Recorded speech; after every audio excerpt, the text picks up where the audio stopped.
In this video, you're going to learn how to build a $10 to $100 million law firm. And at the end of the video, I introduce a surprise guest who actually added over $7 million to his law firm in just 2 years. So strap in, and the takeaways in this video can make you tens of millions of dollars.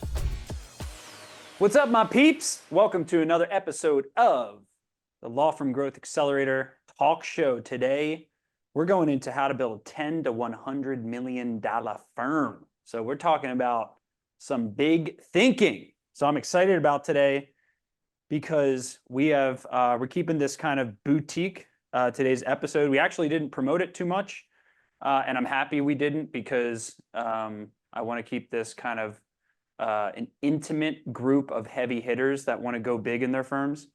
So we're going to talk about some pretty exciting topics today. So the first thing I want to dive into, I think this is an important thing to go into, is what does it actually mean to add that much money to your law firm? What does it actually mean to take your firm from wherever you are now to $10 to $100 million in revenue? All right, beautiful. So it looks like what we're going to focus a little bit more on is how to get the $10 million a year. And then we're going to throw in a little bit of flair on the differences, that I see in firms that actually reach that 9-figure mark. But we're going to focus a little bit more on the 8 figures. And I'm going to debunk some things. I'm going to debunk actually a lot, things you've maybe thought were true about building a big business, maybe some dusty beliefs you may have thinking your life's going to get harder if you build a bigger law firm. So it's going to be a little challenging, for some of us to absorb some of these harsh truths. But I promise you, on the other side of today's episode, you should have a clearer path to taking your firm to the next level. So the question that I want to ask you before we go into how to actually scale your firm is, why are you here? Are you here for more growth, more freedom, or more profit, or all three? Because think about it. In business, we kind of make trade-offs between growth, profit, and freedom, right? When we go through high growth periods, it takes a little bit of our freedom. We have to work a few more hours. Maybe we profit less when we're going through a big growth curve in our business. Then there's other phases in our business where things are humming along. We have a little bit more freedom. We're delegating. Our team's doing their job. You're not having to work 12 to 16 hours a day. How many of you are in that category right now? You're working 12 plus hours a day on average. When you have a freedom problem, the freedom problem has to be solved, because lack of freedom in your firm means that you are the bottleneck in your firm. If you're the bottleneck in your firm is not multipliable, right? So we're going to talk about that. And then how many of you have gone through periods where maybe your profits weren't optimal, right? Where your take-home pay wasn't what it deserved to be, right? Maybe you had more expenses than revenue certain months. Maybe your cash flow is a little bit uncertain, right? Nothing will scare a business owner more than the experience of running out of money, right? As soon as you ever experience this feeling, everything stops, because that's the survival lifeblood of running a business, right? So we want growth, we want profit, and we want freedom. And we want our business to provide us life freedom, freedom of choice, freedom of money, freedom of relationships, freedom of where we spend our time.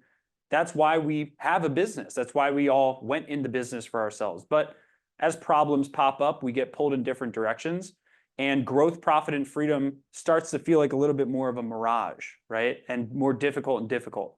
So today, my hope is that we can solve that. Now, since all of you said you want growth, profit, and freedom, or most of you that I saw in the chat, can I give you a custom report that will literally measure your law firm across your growth, your profits, and your personal free time from the business?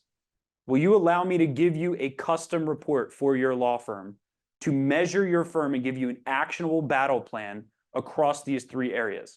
Well, you're in the right place at the right time, because not only can today's topic help you with growth, profit, and freedom, but this custom report that you're about to get will help you even more towards optimizing your growth, profit, and freedom. And it's called the Growth, Profit, and Freedom Roadmap, and we're giving it for free to everyone who's on here live today. So I want all of you to click this link, fill out the few questions in that link. And on the other side of that, you're going to see how you get that custom report. And if you so choose, our team will actually hop on a call with you and help you interpret this multi-page report that's going to break down your firm's revenues, profits, and freedom. Let me show you what it looks like, because it really is world-class what we're talking about here. All right, so can you see this? So this is the growth, profit, and freedom roadmap, right? We're going to analyze your firm across your profits, your team, your intake, and lead generation. You're going to receive a custom report from us, and you're going to see where your firm ranks across all 4 of these areas: your lead generation, your intake, your team, and your profit plan, okay? And you're going to get actionable takeaways and a rating for your law firm's health across these 4 areas with an actionable battle plan attached to it, okay? So we want to give this to you just because we want to reward you for showing up. So click that link in the chat if you want to take advantage of that. And I'll remind you at the end of today's episode to take advantage of that before we take it down.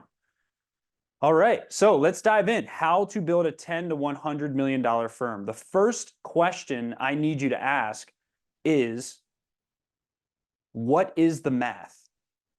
What is the math, okay? Have you done the math? If you haven't done the math, you're not going to get the cash, okay? So you first got to do the math. What does a $10 million law firm look like? Well, let's go to the old trusty, dusty digital whiteboard. All right, so let's do the math. You want to build a $10 million firm? What is your average fee per case? What did I just say? Hallelujah. Who's talking? Is it me? Okay. What is your average fee per case? Okay. Average fee per case, let's say it's $5K, okay? What is 10 million divided by 5K? Someone help me. 2,000. Hallelujah. Ding, ding, ding, ding, ding. All right. So you need 2,000 cases a year. Now, if only this was the only step that we had to do to scale our business, then life would be so easy. But the math shows us some fundamental truths on how we're going to get our firm to 10 to 100 million, okay? Just to hit this $10 million milestone, if your average fee per case is $5,000, you need 2,000 cases a year. If your average fee per case is $10,000, you need 1,000 cases a year, right?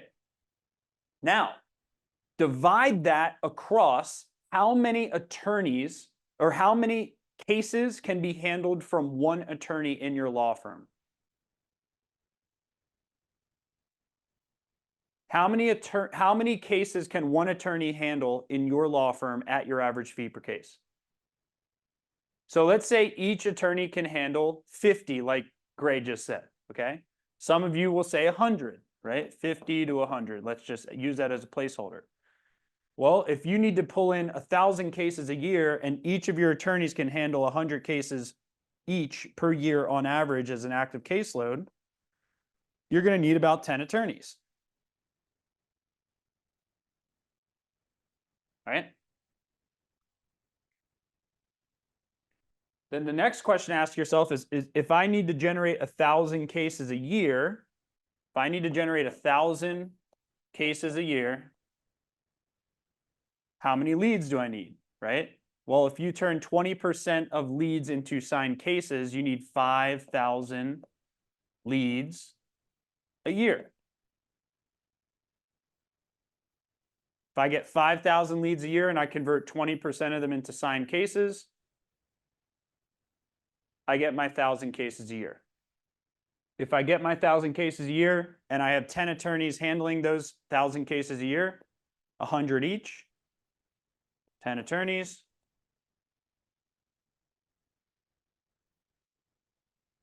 I have attorneys handling my cases.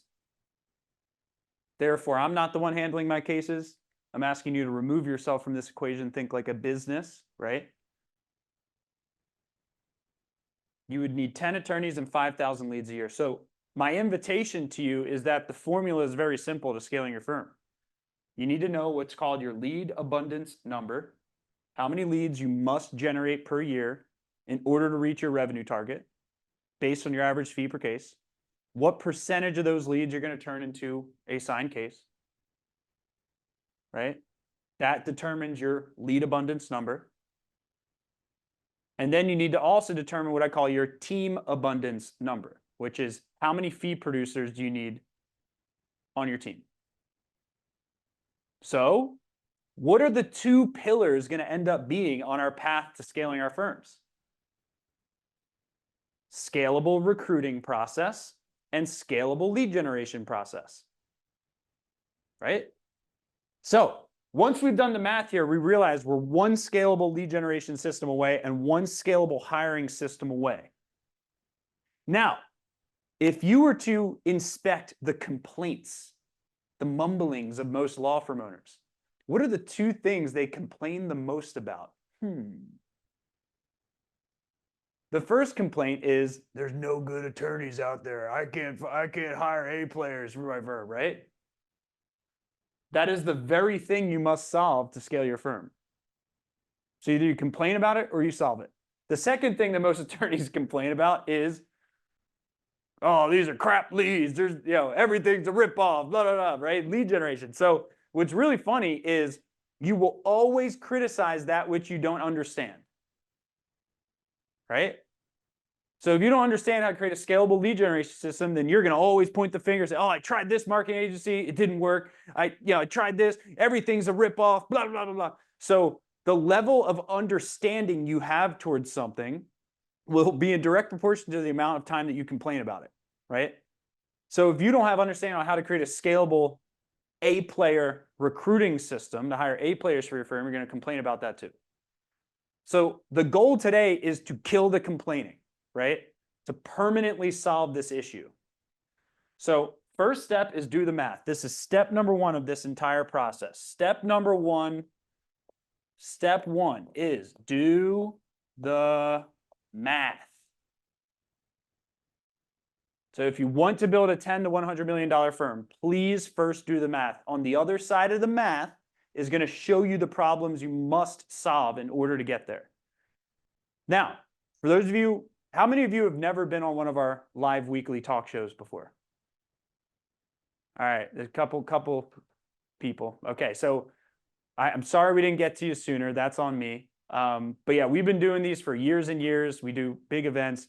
Our company, S&B team, has scaled from 0 to $40 million in revenue in just the last 7 years. We've been the fastest growing company in the legal industry, 3 years running, according to Inc. 5000. So I share that because this is not shared from theory. This isn't me hypothesizing. I'm not just some, internet marketing dude or whatever. Like, we have 150 full-time W-2 domestic employees. Like, we have scaled departments. We have, I've gone through the ringer in this stuff is where I'm trying to come from, that this is not from theory. This is from my own practice. This is from the 600 plus law firms our company works with.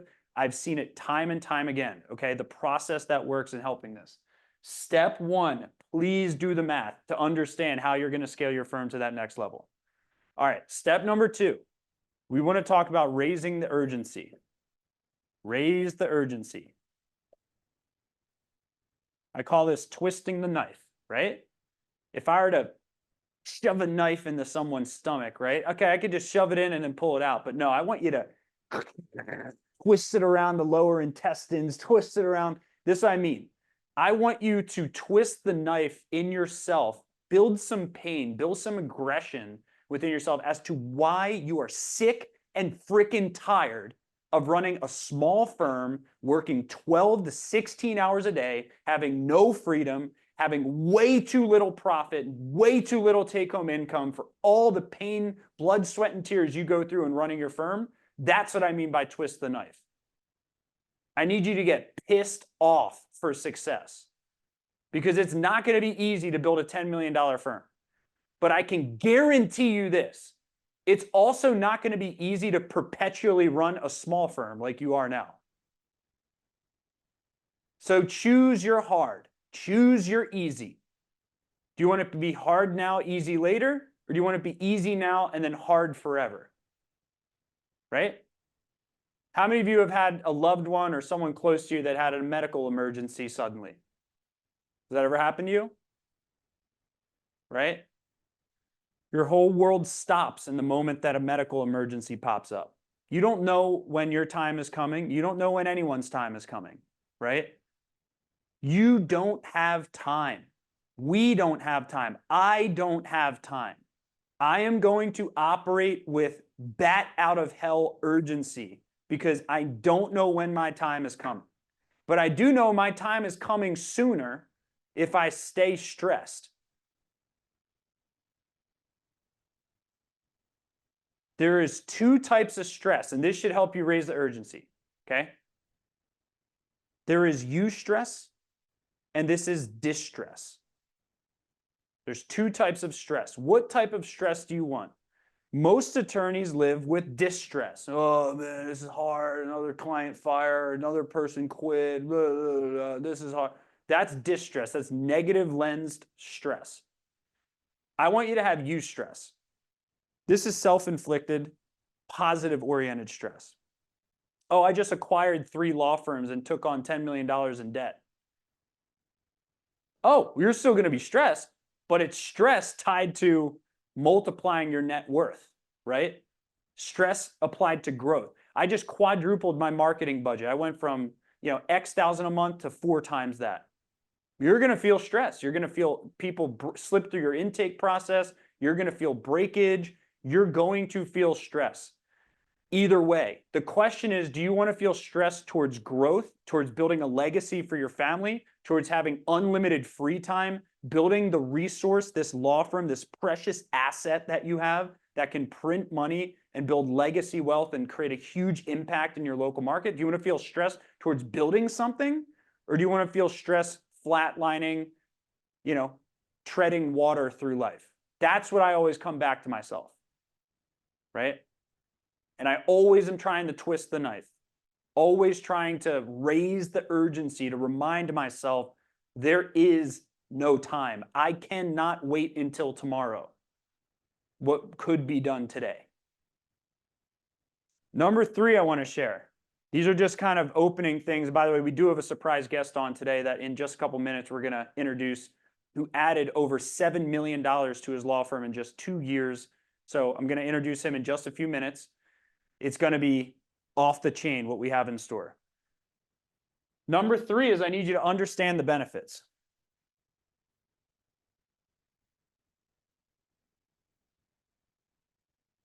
Why would you ever scale your law firm if you thought your life was going to be harder by scaling your law firm?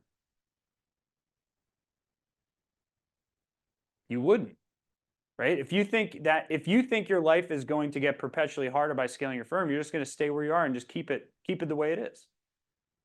So I want you to picture, you wake up in the morning, you have 10 full-time attorneys, you have 20 full-time attorneys, right? You wake up in the morning, all of your active cases are handled by other people. I want you to picture you have a leadership team. You have a director of marketing, a head of intake, you have a chief legal officer who's in charge of the legal operations and case strategy as a whole of your business. Picture that. I want you to picture that you have a chief financial and HR officer in charge of keeping the finances in check, your cash flow, your net profits. You have an executive meeting on Monday morning where you go through all the top zoomed out level numbers of the business. You meet with your head of intake, your head of marketing, your head of legal, your head of HR and finance. Maybe you have a COO who's in charge of business operations. You have these 5 lieutenants that you meet with on Monday morning. Your head of marketing gives you a report on the number of leads you got, your cost per lead, things that are trending in the right, the wrong direction. You direct that person. You say, hey, here's what I want you to focus on this week. Try to build up our lead generation here, increase the budget here, and put a little bit more focus in this initiative. Boom, that's all the effort you put into marketing that week. Then you talk to your intake director. They say, okay, intake conversion rate has gone from X to Y. Here's what we're noticing. We did some call reviews. We listened to what people were saying on the intake team, and they were fumbling here and blah, blah, blah, blah. I want you to picture that. You direct them. You say, hey, here's what I want us to focus on for intake this week. And that same thing happens with your legal ops leader. Hey, we had a couple of client problems pop up and a case that didn't go as planned. Here's what happened. I did a diagnostic on it. These 3 steps of our proven process were not followed. We need to do a retraining to all of our attorneys on how to follow X, Y, and Z step of our process. This is what's called working on the business, not in the business, right? So I want you to picture this. You wake up in the morning, you meet with your lieutenants on a Monday morning, and your work is done after a 90-minute meeting with all of your lieutenants.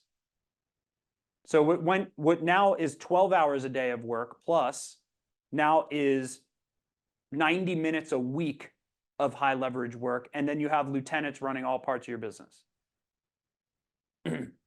That's what's possible here. Replacing yourself in every single part of the business is what's possible here. And when that happens, you will have time freedom. But the beautiful thing also is you will have financial freedom. Because once you get to that level of resources, when you're at $10 million a year, this is where you can profit $2 to $3 million a year profit in addition to your take-home salary, which should be at least $300,000 to $500,000 take-home salary. So you have $2 to $3 million on top of your $300,000 to $500,000 take-home salary. Those are distributions, right? You can choose to take all of those in distributions. You can choose to, most times we recommend, around 50 to 57% of your profits should be distributed to the owners. And then the remaining 50 to 43% should be kept in the business operating account for reinvestment and cash flow building in your bank account, because you always want your net cash amount in your bank account to grow every month. This is what CEOs do. Understand the benefits of a big business. Understand that once your team gets to this size, you are going to have team abundance. You will never be chained to any one employee of your firm again. If someone becomes a drama creator, you can fire them and feel no concern about it. You're not chained to any of your team members when you have a big enough firm.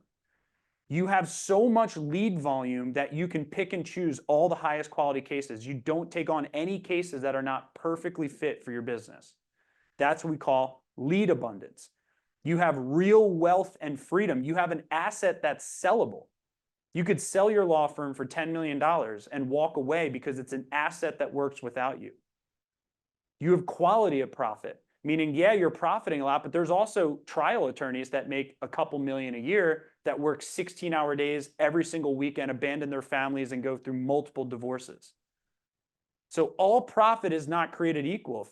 If someone is profiting $2 million a year and working 16 hours a day to make that $2 million a year in profit, is that as valuable as someone who built a business where they only have to work 90 minutes a week and that produces $2 to $3 million in profit?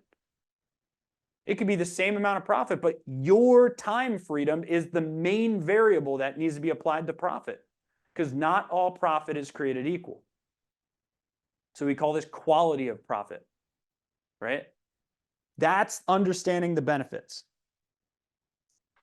Next step I want to talk about very quickly is the shareholder versus CEO hat. Shareholder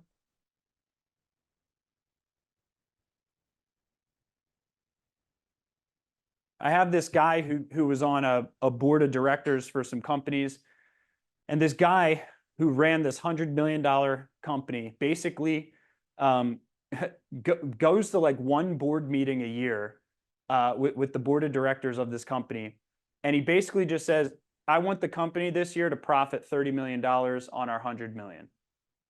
Walks away from the meeting, has no involvement in how that gets achieved. So the board of directors, which includes a CFO, a CEO, a COO, some advisors, they all scramble and they go, how the hell are we going to get $30 million of profit from this business this year? The shareholder, the owner of the business who's not involved in the business, told us we have to do $30 million in profit this year. The shareholder is not involved in the operations of the business. The shareholder is the owner of the business, not the doer in the business. I equate it to, again, the Warren Buffett thing I say. Warren Buffett makes 20 times more than the active CEO of Coca-Cola. Warren Buffett is the investor, the owner of Coca-Cola. not the doer in Coca-Cola. He's not the CEO of Coca-Cola, right? CEO of Coca-Cola attends every board meeting, every weekly leadership meeting, all the problem solving, fire putting out. That's the CEO's job. The shareholder, the owner, the investor in Coca-Cola invested once, set some goals, steps away. So what I mean by shareholder versus CEO hat is you have to wear both of these hats. Your job is to set the goals for the company, to be the shareholder, to say this business is going to do X by the end of this year. And then your CEO hat is, great, let's marshal the team together to figure out how we're going to meet the shareholders' expectations, which in this case is you. So you got to wear the shareholder hat, you got to wear the CEO hat. But nowhere within these hats is the lawyer hat. Right?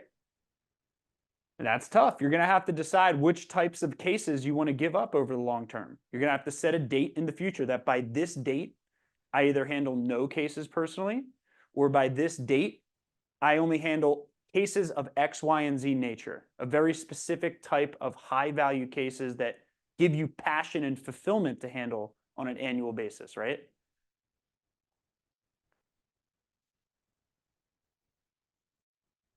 Last thing I want to talk about before we dive into some banter with my friend, with my surprise guest, is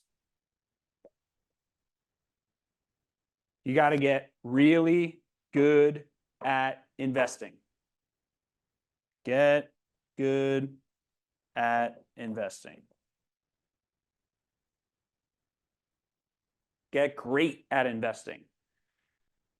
As a business leader, as an entrepreneur, your job is to trade resources, to invest in resources and to invest in strategy.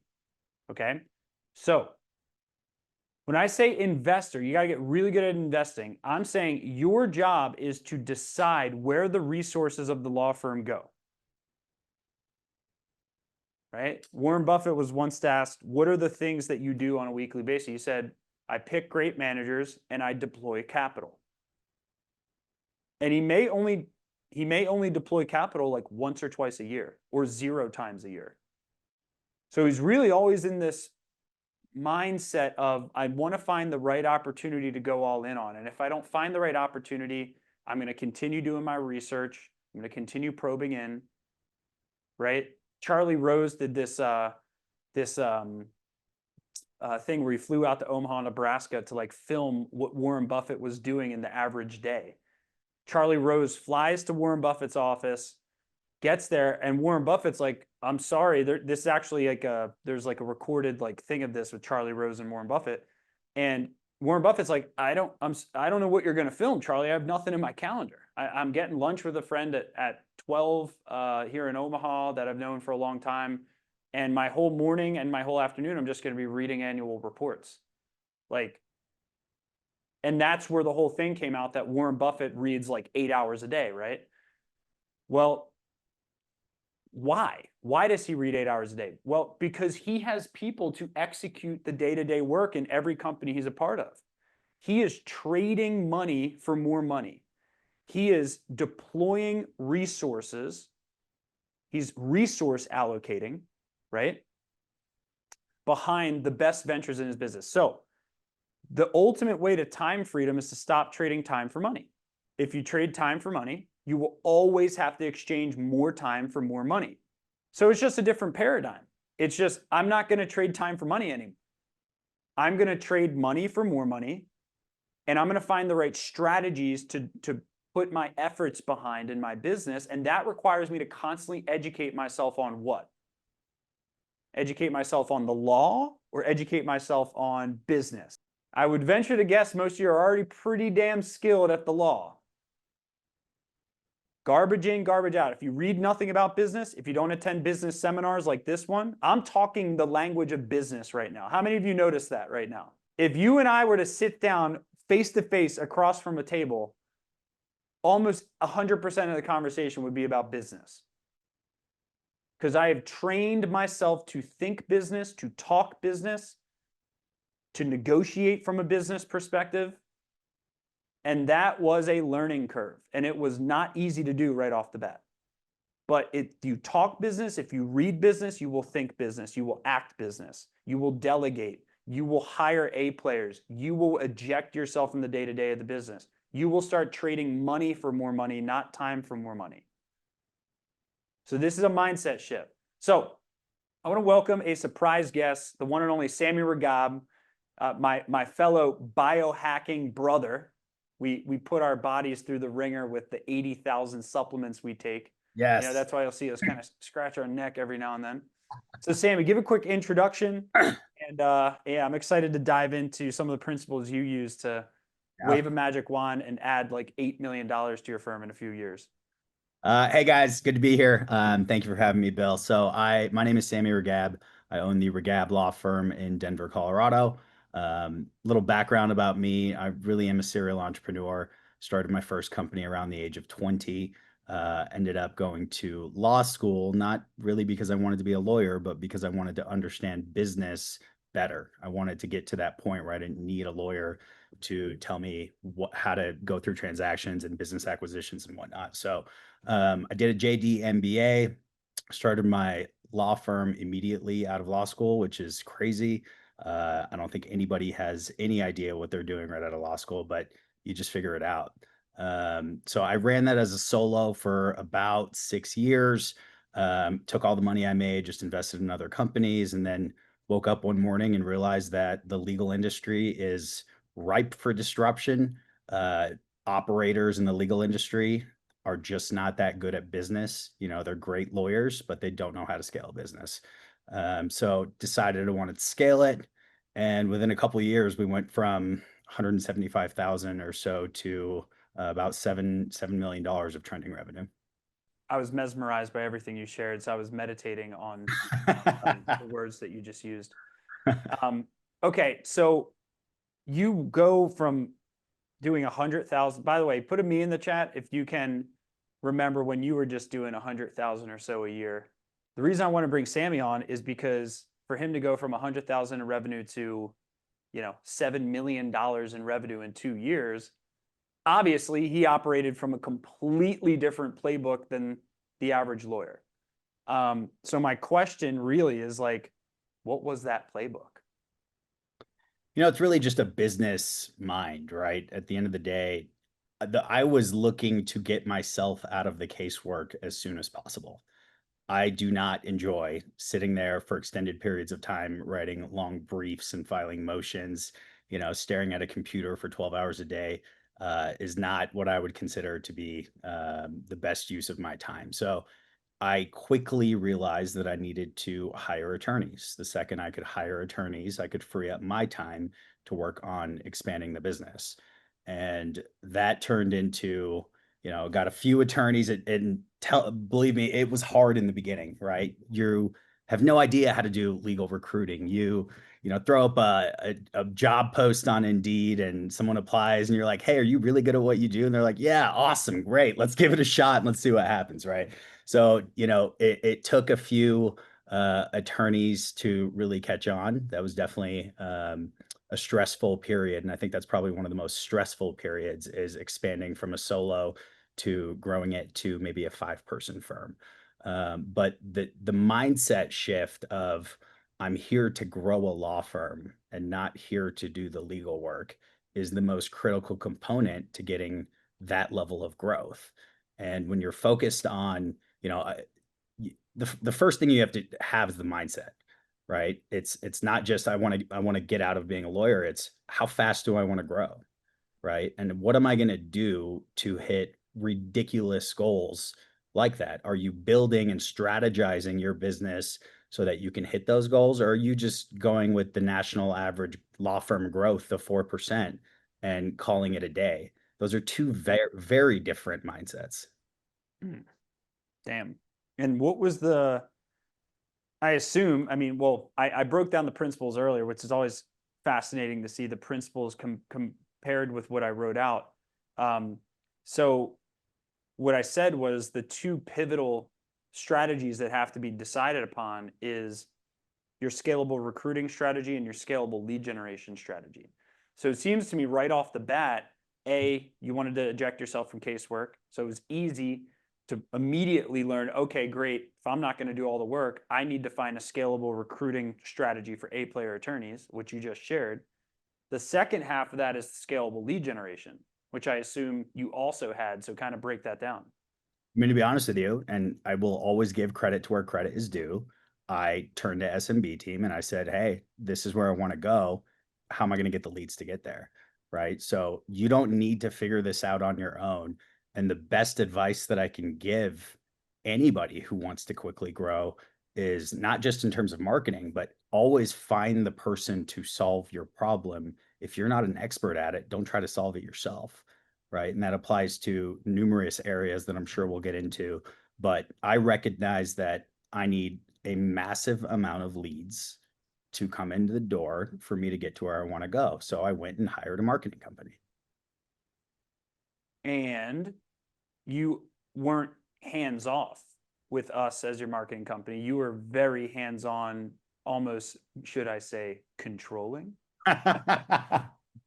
Yeah, you listen, no matter what you're talking about, if you bring in an expert to do something, right, you need to monitor how things are going. And so one of the key pieces of being able to grow quickly is to be checking your numbers, right? Not once a quarter, not at the end of the year. Hey, Yeah. how did we do? Oh, we grew by 10%. Yeehaw, we're so excited.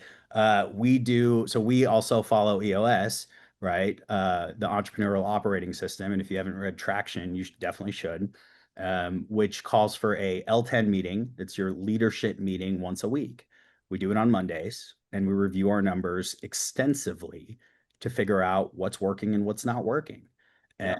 there's been times when I've looked at my numbers and I'm like, hey, SMB, guess what? I'm not on track to hit the number of leads I need, which is going to generate the number of, the amount of revenue I want. Yep. And that's affecting my hiring. I can't go hire as many people as I Yep. want without having the leads to come in. And so it's really, holding people accountable, but also being creative, right? It's not just about Google advertising. It's about referral networks. It's about, building relationships and looking for creative advertising that's going to generate leads as well. Yeah. And so I say that tongue in cheek. I actually don't think controlling was the right word. I think data obsessed is the right kind of word, is, you know, working with someone like you. And we've had, multiple success stories like this. Obviously, Mark Reel, someone we built all of his campaigns as well, who, he's now at, I think, close to 20 million in revenue. And, he went through the same process, and success leaves clues, right? We work with 600 law firms, and the truth is, not all 600 law firms we work with add $7 million in revenue to their firm in 2 years, right? So it's one thing for me to sit here and feel good that, you say, our company helped market you or whatever, but I don't kid myself that you also are part of that success dramatically on the scalable lead generation side, because you were thinking big. You were trying to find ways to spend more on advertising, not less. You were trying to expand your footprint. I remember when we were at the gym in one of our quarterly workshops, I believe it was in Arizona. Here's that, yeah. We were at the gym, and this was 2 Arizona workshops ago, coaching workshops ago. And you and I were in the gym, and you were like, bro, I think I've like capped out LSAs. So I've got to go into other practice areas. I was just like, dude, this guy is relentless. Like, and for those who don't know, LSAs are local services ads, the Google guaranteed ads. So Sammy is at the gym. He's like, dude, I don't know if we can spend any more on this niche of our law firm. We're going to have to open up a new practice area, right? And the crazy thing is you actually did it, right? Because it's a dime a dozen when someone tells me an idea like that. And I get to talk to hundreds of our clients every quarter when we have our big workshops. And it's a dime a dozen when it's very rare where someone will tell me they're going to do something, and then the exact thing they told me they're going to do actually happens by the day they said they were going to do it. It's almost like, 1 in 100, right? Yeah. And with you, it's like, I got to be careful because, like, when I tell you something, or another member in our program tells you something, it's like, dude, when Sammy's going to run with it, it's like, like he's actually gonna run with this. Like, We're trust doing it. what he Oh yeah, says. we're doing it. We're doing it. But 100%. I think that comes down to the mindset that you're talking about, is like, you are operating with urgency. You are operating in a state of now is the only time that ever exists. So like, I would love to unpack, like, what does that feel like when you're operating with such a, because some attorneys on this call, I mean, we have what, 70 or so on this call right now. Some of these attorneys are going to end this call. They're going to feel motivated. They're going to think about some things they want to do.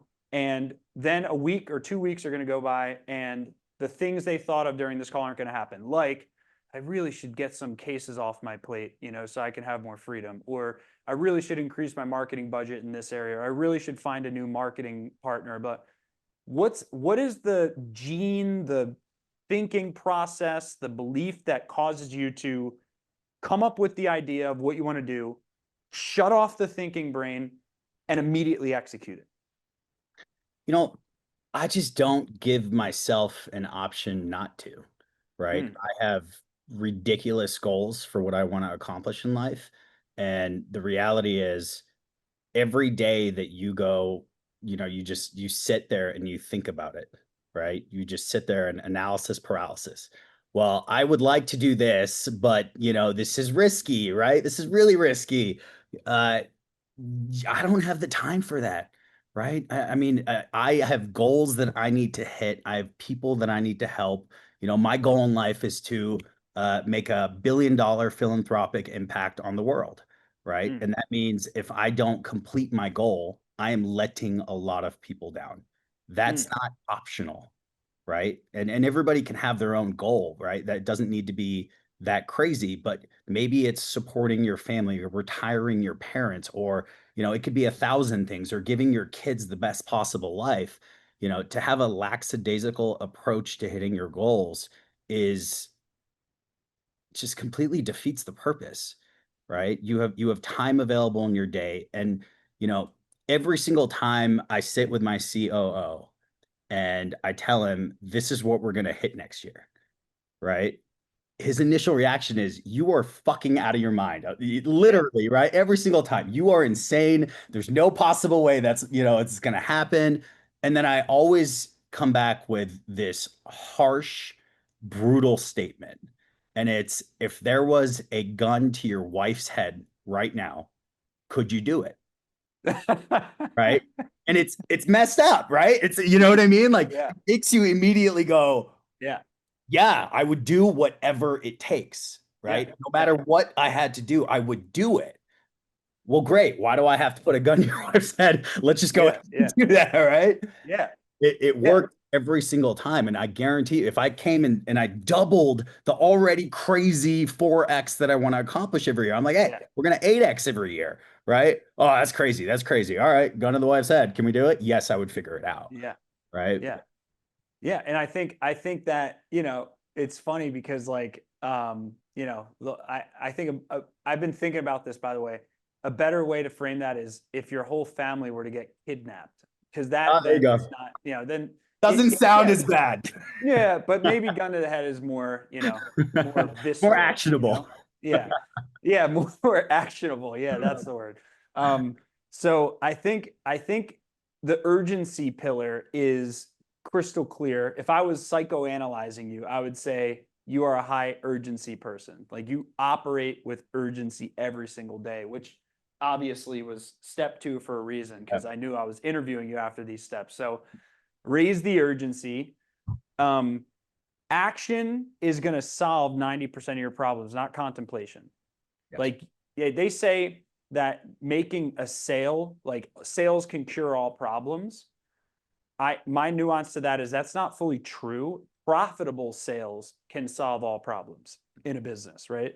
Low margin sales, or sales that result in the owner having to do all the work on those sales, meaning if I sign up 100 cases and I'm the only person who can handle those 100 cases, that ain't going to solve your problems, because that's unprofitable revenue from a freedom perspective, and probably from a financial perspective, if you're overextending yourself that much, being the bottleneck for your business. So profitable sales can solve all problems. But the other part of that is massive action, I think, is actually more valuable currency than even sales. Because when you get started in business, you don't have money, right? So like the only thing you have is your action reserves, right?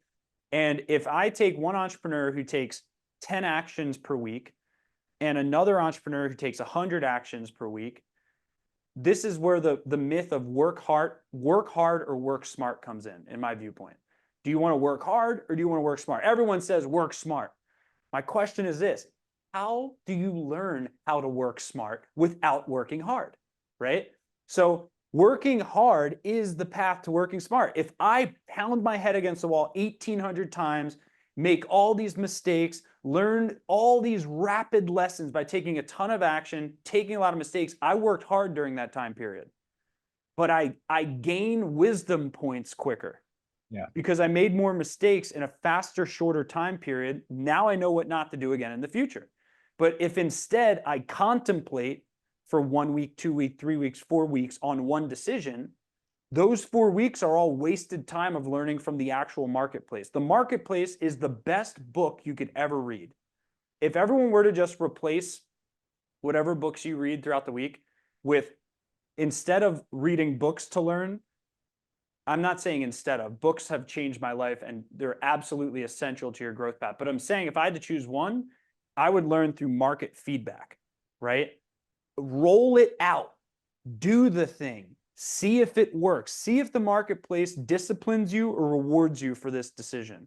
Because I believe that feedback loop is how business wisdom is cultivated. To ultimately, if you build a $10 million law firm once, and let's say it took you 10 years to build a $10 million law firm, which would be way too slow, but let's just use that as an example.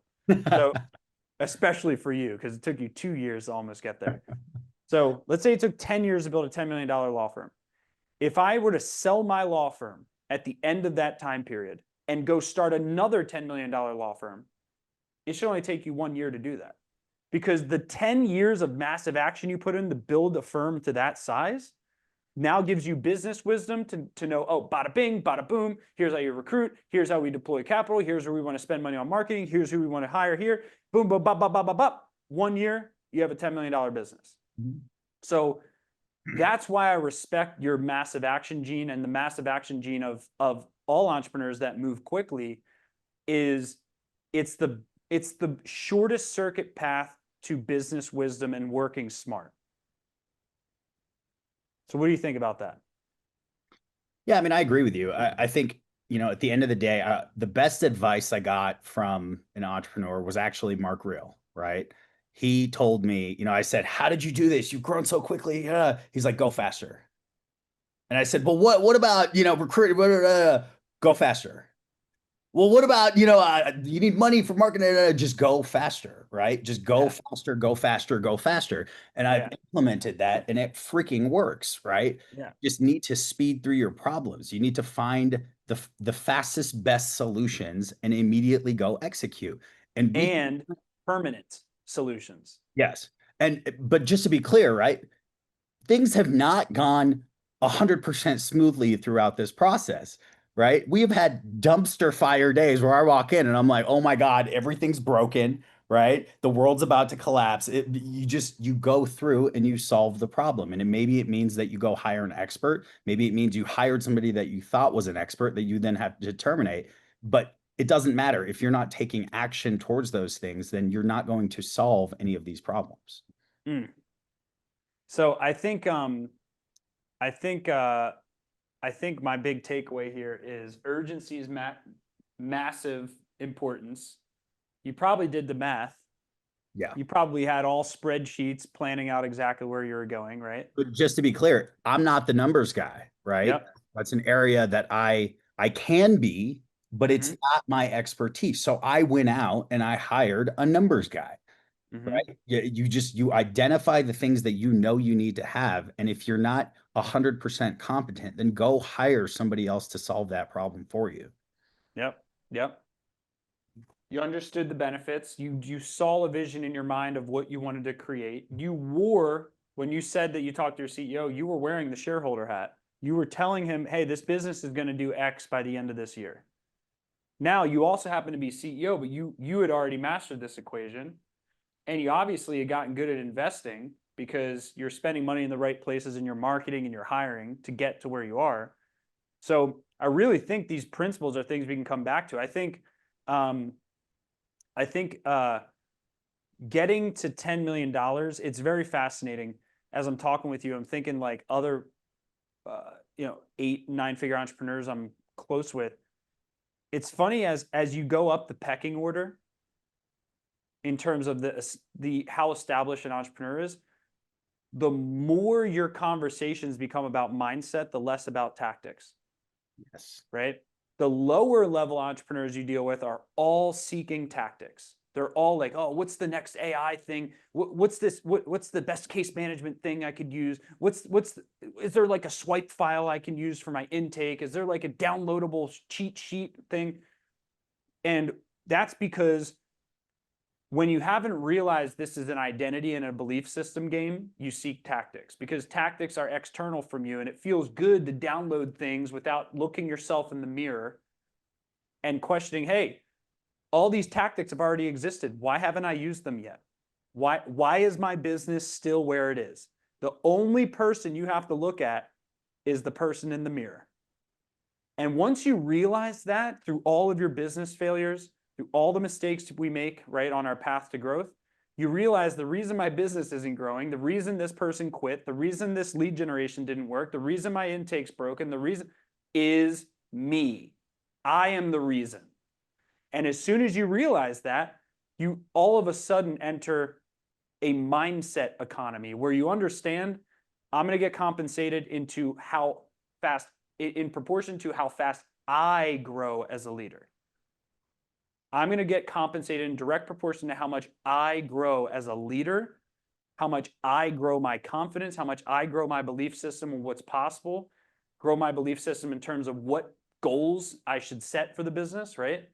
And then you enter this mindset where, you actually go back to like motivational type education and things that can actually expand your mind rather than always seeking tactics because you have a team of people to execute on the tactics. And it just becomes so much easier. So, Sammy, I appreciate your time. I do want to give everyone one last reminder. So, like I shared earlier, I want to give you a free gift.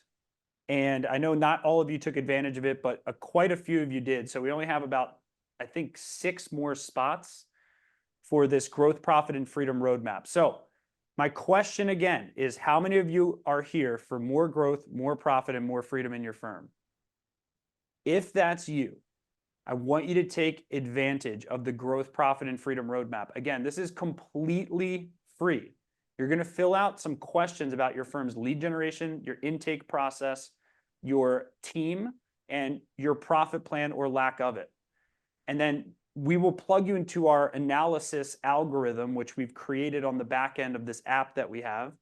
And we're going to give you a custom report for your firm, ranking your firm across these 4 areas of the law firm growth acceleration model, which is the focal point of our book, Law Firm Growth Accelerator. So once you fill this out, you're going to get this custom report. Some of you are going to hop on a call with our team where we'll help you through these questions. Okay. And you're going to get this custom roadmap for your firm across your lead generation, intake, team, and profit plan. And then you're going to be able to put into action the recommendations that come from it as a result. Now, the questions that you're going to answer as part of this growth, profit, and freedom roadmap in and of themselves are going to blow your mind. I guarantee you half of the questions in this are going to be questions you've never been asked about your business. So just in the process of filling out the questions to produce the survey, I want you to take notes because these questions are the inputs that are required to build a world-class, excellent business.